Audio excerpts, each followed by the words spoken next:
great Monday and welcome to the Coach Show, where women life and business coaches come to be educated, equipped, and empowered to coach with confidence and lead with transformational power.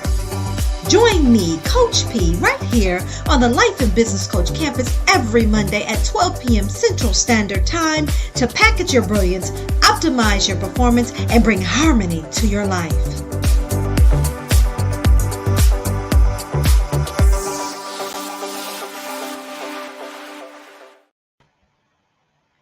Well, equipped, empowered, poised, and positioned to move those who are ready to move is my ultimate mission. I wake up every day determined to make a difference in my assigned place. You see, my purpose, my passion, and my focus is to take you, each one of you, from where you are to where you want to be. I am Pamela Lue-Hing, better known as Coach P, and I'm excited to be with you today to talk about you. How about that? We want to talk about you today. The Coach Show is all about you as a coach, about you transforming lives. The Coach Show is where we help you discover your gifts, develop your gifts, and then give them away every single day. We are sponsored. This show is sponsored by the Life and Business Coach Campus. If you have not joined the Life and Business Coach Campus, ladies, go on over and join the Life and Business Coach Campus. And that is where we educate, equip, and empower you to be an effective coach. All right, so go on over there and join, and please do share and comment. Talk back to me today. Please comment, like, and or love what we're going to talk about today. All right, so please join us over in the Life and Business Coach Campus and get your notebooks and pens ready because it is going down on today as we talk about you. Last week, we talked about the ultimate goal of your brand. Now, what we talked about last week was that your brand is so much more than the colors and the fonts and the images, right? As you're looking to develop your business, you're looking to develop your brand. What is your brand going to say about you, about your business? Thank you for the love. I see that. Please, if you're with me, go ahead and put your name in comments. I would love to say hello to you. And your personal brand is built upon your skills, your passions, your values, and your business and beliefs. And your business is an extension of you, right? So that is the personal brand and building your personal brand. And then as you're building your brand for your business, your brand is a feeling. It's so much more, again, than the fonts and the colors. Your brand sends a message. So the question is, what type of message is your brand sending? What type of influence are you having? How do you feel about you? And so that's why I chose this week to talk about you, to talk about those important pillars that are going to help you become a very successful coach. Who's saying hello to us today? Hello there, Coach Joy. So glad that you could join us today. Thank you for being here. Coach Joy is in our Coach Mastermind Network, and I'm so excited that you are here today. So let's get to it, Joy. As you know, we always have a great time when we're together. And today is no exception. We're going to have a great time. But getting back to brand, again, when we're building our brand, we've got to know ourselves. You must know yourself if you want to build a very personal, very strong personal brand, but as well as a business brand. Okay. So today, again, we're going to talk about the 4 pillars of a successful coach. So I hope you got your notebooks and pens ready, Joy. Talk back to me. All right. So when we talk about pillar, what is a pillar? What is a pillar? A pillar is a person or thing, according to Oxford Dictionary, of course. A pillar is a person or thing regarded as reliably providing essential support for something. So it holds it up. It is the foundation of something.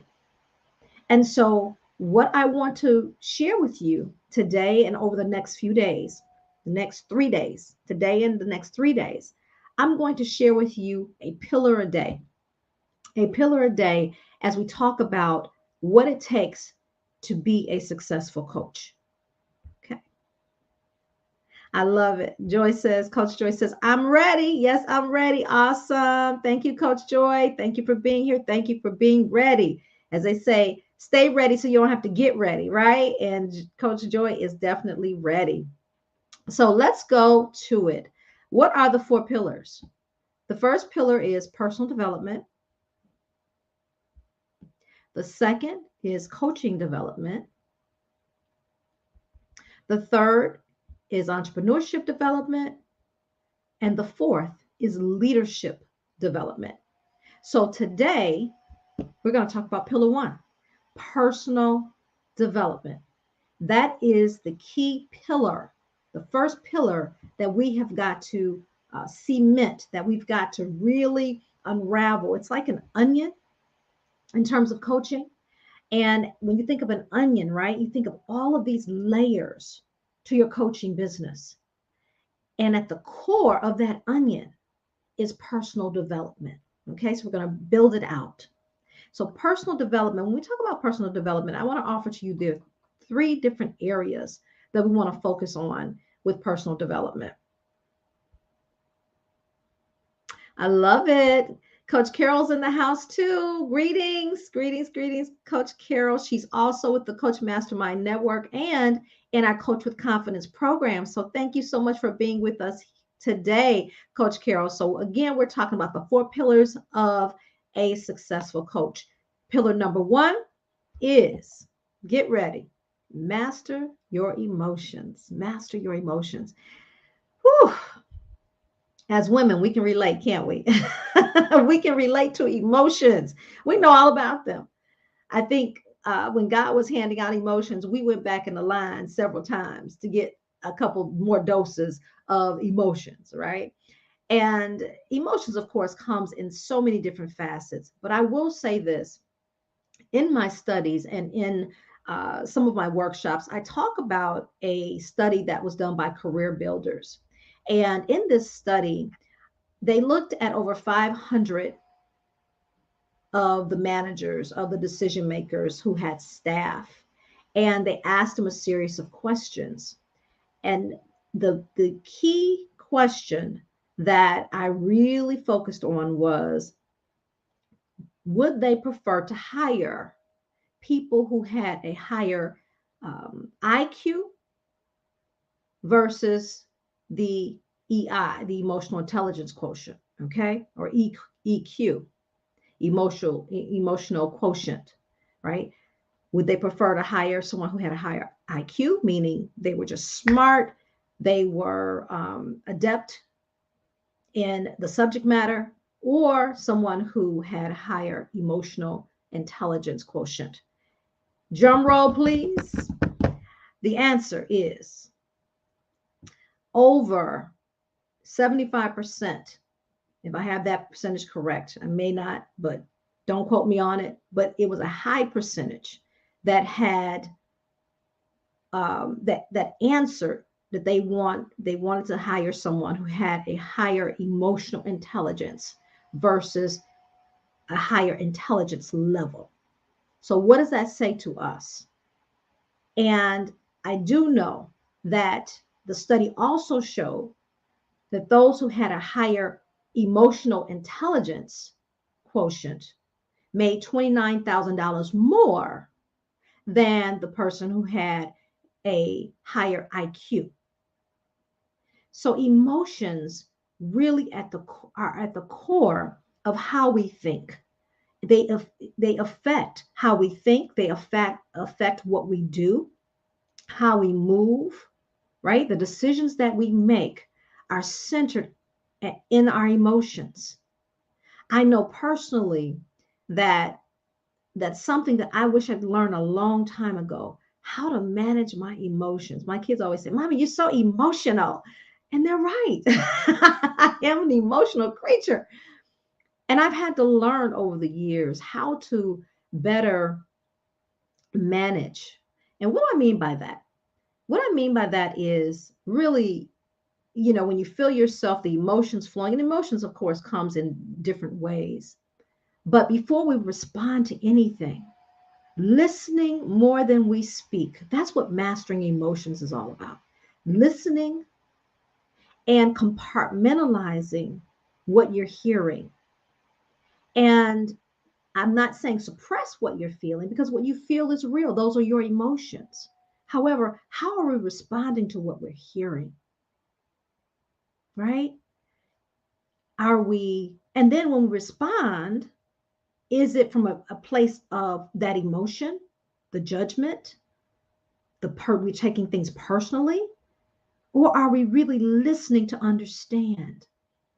Right? So that's what emotional intelligence is all about, and growing your emotional intelligence and being mindful of the other individuals, what they might be feeling, what they might be thinking, and considering them, right?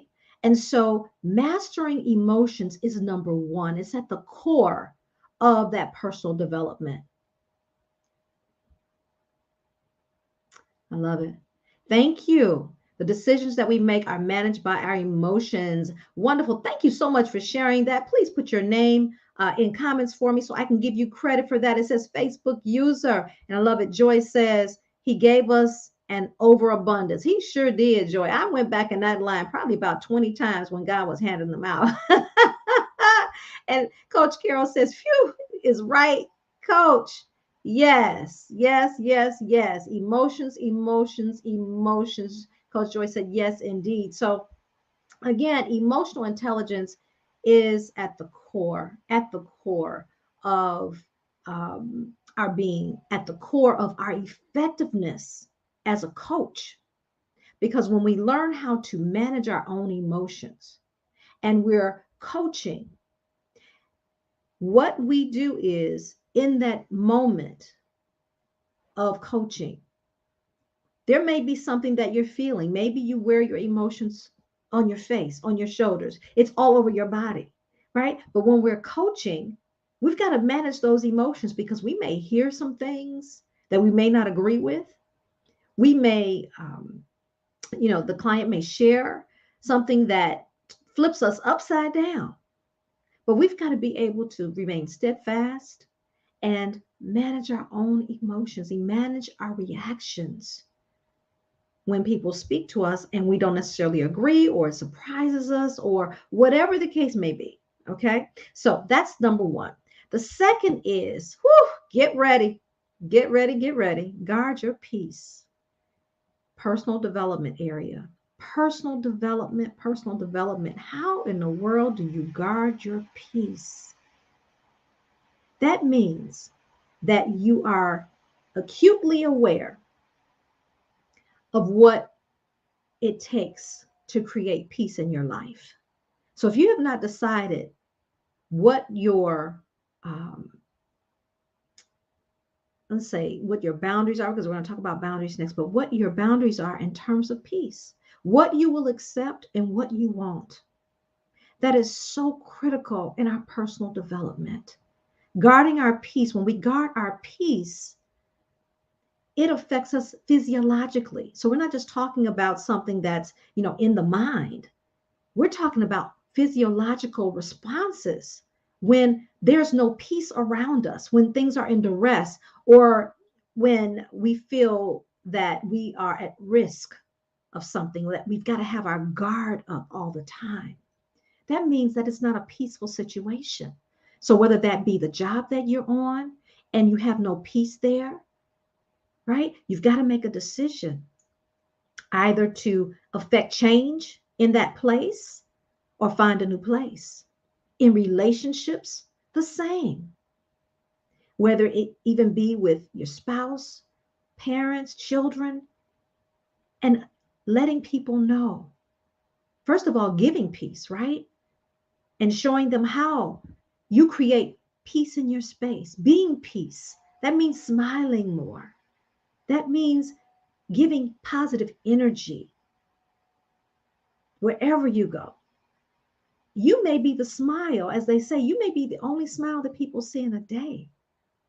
So smile, say hello, greet people, create your own peace around you.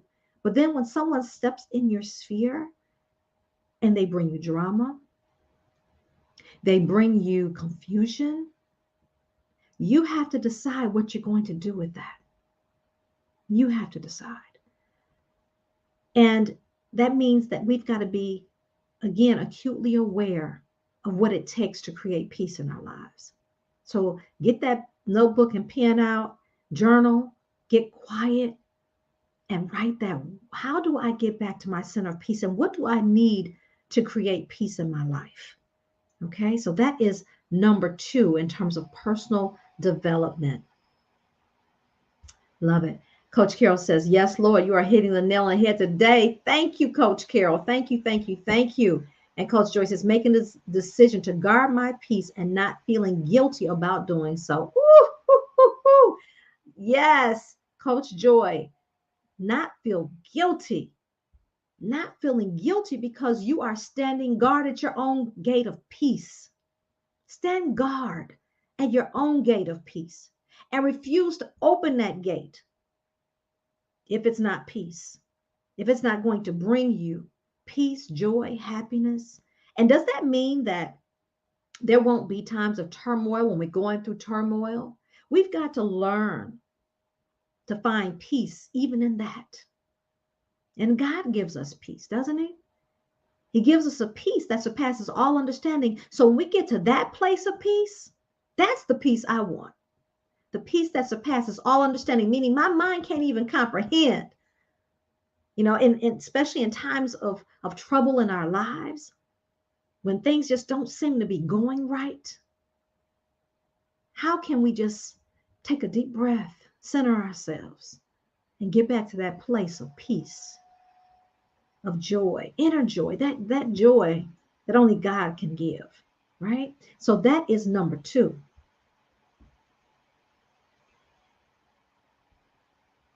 And then lastly, setting your boundaries. Setting your boundaries. Setting your boundaries for, again, your emotional management, for yourself, the boundary for yourself. Know when you're stepping over your own boundary when it comes to your emotional management. Knowing when you've got to pull it back. I spent the day yesterday listening to T.D. Jakes most of the day, and he spoke about those boundaries, setting those boundaries. And that's really what encouraged me to give this message today, because I've been challenged with some things. And so these are some areas that I've been working on personally and that I know coaches have to have in place to be more effective and more powerful, more and better positioned to create transformation in other people's lives. So we've got to constantly work on self. And those 3 areas that we want to put in the forefront of that personal development, again, are number 1, emotions, mastering our emotions. Number 2, guarding our peace. And number 3, setting those boundaries and being okay with those boundaries. Not wanting to please everybody, because not everybody's going to be pleased. There are some people out there, contrary to popular belief, we just can't please. There will be something said, something done. They would think, okay, she could have done that a different way. She could have said that a different way.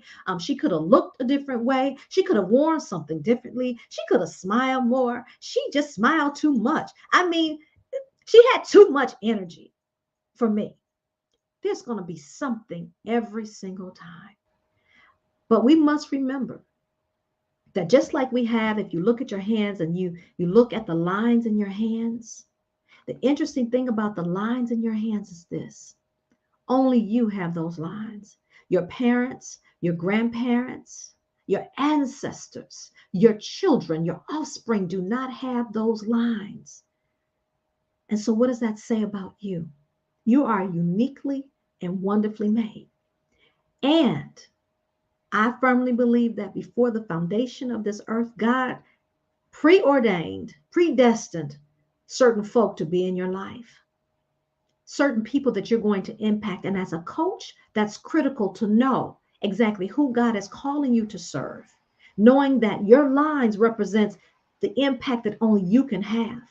That's why it's so important to understand your boundaries and know we're not here to serve everyone. We're here to serve a specific people. So who are those people? Setting your boundaries around yourself, your self-management. This last week I committed to no, a couple weeks ago I committed to working out 5 days a week. And then I hit 20 miles on the recumbent bike, right? And I was at 3 on Saturday night, 3 days. And I said, I committed to me. That's one of my boundaries, okay? One of my boundaries is my self-management, that I have to stay within those bounds. And I've created what that's going to look like. And so yesterday, y'all, I ain't bragging or boasting. However, your girl put it down. Two workout sessions yesterday, earlier during the day, and then later last night. And the first time I think I hit about 15 miles, I did exactly 60 minutes. And then last night, I pushed to get the 20 miles done. So do I feel great about myself? Yes, I do. So I set the boundary and I said, I must stay within the boundary. I've created that. And going outside of that boundary, that means I'm compromising, that I'm settling, because I have decided that's what I'm going to do. Now, do we fail sometimes? Do we not hit the mark sometimes? Do we overstep our own boundaries sometimes or not stay within our boundaries? Yes, of course we do. But that's what I've set for myself, right? So we must, as coaches, make sure that we've set our boundaries, and also setting boundaries for self and boundaries for people around us, making sure that our boundaries are respected and being okay with the boundaries that we set. I love it. Coach Joy says, no matter how hard we try, yes, no matter how hard we try, sometimes things happen, right? Things happen. People want to think what they're going to think. And so, thank you, Coach Joy. That's awesome, Coach P. And neither of my hands are exactly the same. And neither one of your hands are exactly the same. Wow. Wow. Wow. Thank you, Coach Carol. I appreciate that. So again, as we, talk about that personal development, focus on those areas. Focus on those areas: emotional intelligence, guarding your peace, and setting your own boundaries. All right. So that's it for today. I have something special for you this week. I'm coming back to you tomorrow for the next 3 days. I'll be coming back to you tomorrow. We're going to deal with the pillar number 2, which is coaching development. So what are those 3 critical areas we've got to focus on in coaching development? All right. So come back to me tomorrow. Come back and be with me. And I want to let you know that next week we're going to pick up with launching your brand. All right. So that's next week. We're going to do it today, but this week is a critical week. And like I said, I listened to TD Jakes yesterday, Bishop Jakes, and it really, really hit home for me that I needed to go here. I needed to talk about the 4 pillars to successful coaching and to being a successful coach. Okay. So join me next week as we talk about launch your brand, but join me tomorrow at noon. I'll be right back at you to talk about the coaching development. However, I have something extra special for you this week. On Thursday, I want you to join me for the free Coach with Confidence Masterclass, how to turn your vision, skills, and brilliance into an online coaching business. So if that resonates with you, even if it doesn't, maybe you know someone who can really appreciate the value that I'm going to drop on Thursday night. You have got to join me this Thursday, September 29th at 7 p.m. And I tell you what, I'm not pulling out some stops. I'm pulling out all of them. Okay. I'm not even stopping. I'm giving all I got on Thursday. Again, it's the free Coach with Confidence Masterclass, how to turn your vision, skills, and brilliance into an online coaching business. So join me. You can go ahead and go on over to here. Free masterclass is a bit.ly link, bit.ly/free coach masterclass. Okay. And I will put this in comments as soon as we complete today. All right. So join us on this Thursday at 7 p.m. Central Standard Time, 8 p.m. Eastern, and of course, 5 p.m. on the West Coast. All right. So let's wrap up. See you tomorrow, Coach Joy. Thank you so much. Thank you so much, Coach Carol. Everyone, make it a great day.